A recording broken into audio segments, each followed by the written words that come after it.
Decomposition sits with you.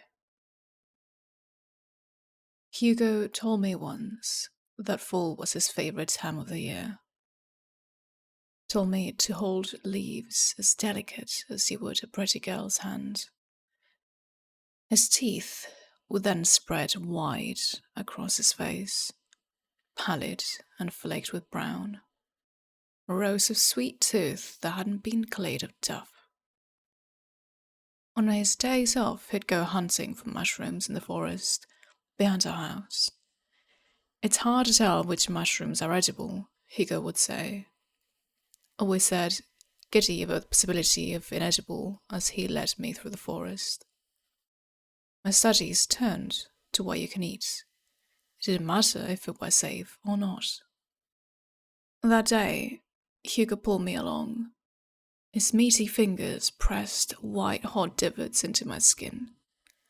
I followed as quickly as I could, but Hugo was excited, alcohol and smoke wafting off him in ribbons. My shoes filled with filth. Mycology was his most recent hobby, an acquisition from an old friend, he said. Hugo's hobbies often skipped from one gruesome hobby to another. From taxidermy to collecting dead things in jars. These activities, though innocuous in some hands, turned sinister in his. A field mouse captured in a backyard was less a friend and more an exercise in how long he could extend its suffering, how well he could preserve those little moments of despair, driving a needle in, then capturing the moment in frame-by-frame photographs. To pinpoint the exact moment, the most minuscule of details, measure them in the span of flesh stretched to its limit, twisted in abject horror. It was a different kind of science. One that I likened to a kind of dark magic, powerful and detrimental to its user and the people around him. Wrapped up like something beautiful and awful, sequined and glittering, but dripping in oil slick, rainbow sheets of sludge. Hugo yanked me forward, grip turning tighter. I tripped and he laughed, still dragging me along over root and rock until we hit a clearing, with one solitary tree sitting in its center. Its trunk was devoid of a small swath of bark, smooth even at a distance. As we got closer, I saw a ring of mushrooms at its base that traveled up its trunk in a spiral pattern. Up and up it disappeared into its canopy. Oyster mushrooms, he said, releasing my hand to pluck one from the bark. He left marks. My reddened wrist contrasted against the pale white of freshly pulled bark. It reminded me of his angry red gums gnashing at me, smiles and frowns. Hugo was smiling at me then, pulling swiftly and roughly, tearing off just as much bark as he was mushrooms, raining clumps of brown to join the clatter of the forest floor. Bark and mush fell haphazard atop a corpse, a fox, carpeted in what looked like to be more mushrooms. They bisected its torso, the mound of mushrooms, which looked like nothing I'd ever seen in Hugo's many, many books, stemmed like a dress from its waist, dropping the rest of its body in its fungal carpet. Only its feet were left uncovered, but they were not bare. Frost had started seasonal creep, transforming the fox's paws into glass slippers. Winter's supine approach had begun, starting with her. I hadn't realized it when we first arrived.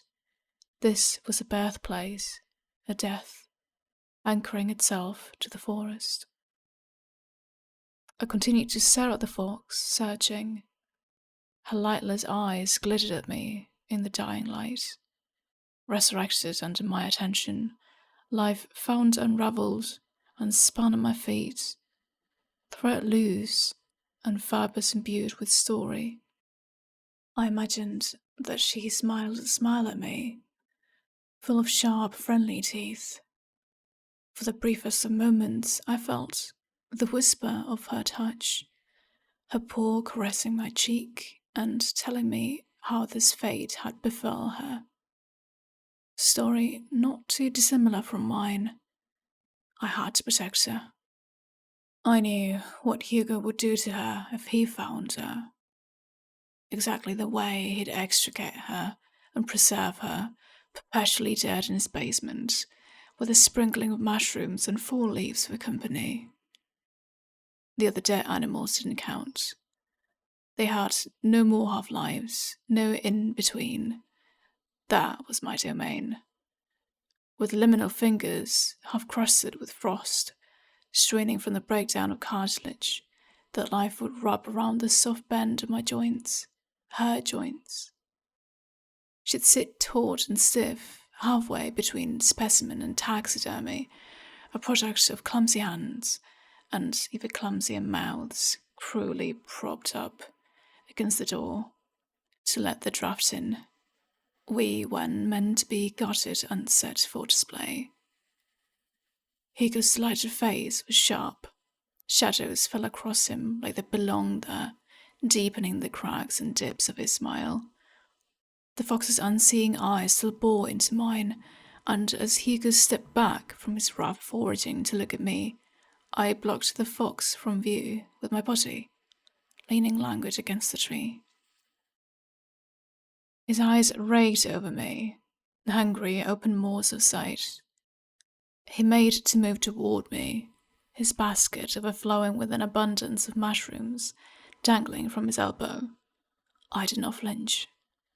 I had been chewed up and spat out before, but a single oyster tumbled out of the basket, falling at his feet. His eyes darted down. Curses tumbled from his lips just as the mushrooms had. He crouched and picked up the singular mushroom, angrily brushing the excess dirt off it. He looked so vulnerable there, on his knees, cooing over the fallen thing as though he hadn't just violently torn it from its home moments before. A rock sat right by the fox's head, large enough to serve as its stony pillow, jagged enough that it could promise a painful and messy death. Her dead eyes smiled at me, her form less vulpine and more human the longer I stared at that rock, and breathed life into a story. If the fox had hands and strength enough to lift it, would it have lived? Would her paws not be dipped in ice? Would she be here now, acting as my hands? My hands had already found their way to the rock, having leaned down. As I had pondered those questions, I inched closer to Hugo, staring at the top of his head. I examined his receding hairline and the numerous nascent liver spots and silver hairs. It looked like pencil lines interrupted by a filthy and worn-down eraser. His eyes met mine then. I don't know how he didn't notice until I was already towering over him, rock gripped in both hands, raised over my head. His eyes bore into me, terribly blue eyes as death clung to me, whispering to me. I'd never get them out of my hair, the leaves, the mushrooms, not until...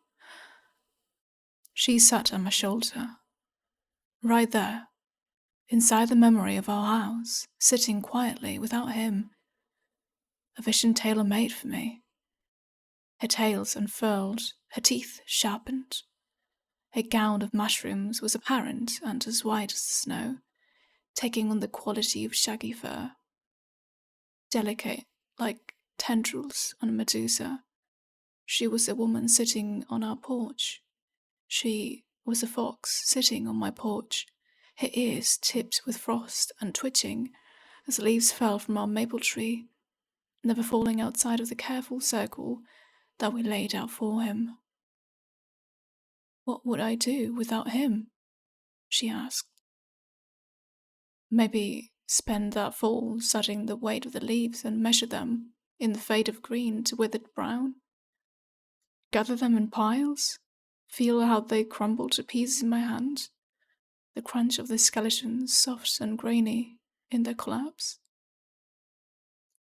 Decomposition will sit with you, set in the circumstance of life, cycles of death and rot. The house will sit empty, but they will sit quietly. No hands to interrupt. My hands shook, imagining the collapse. She shook, shedding the gown of mushrooms, taking on the look of death in its entirety and encouraging me to live. And so I did. As I raised the stone higher, I watched his eyes drawn with a surety, a certainty, realization, recognition. She comes for us all at some point.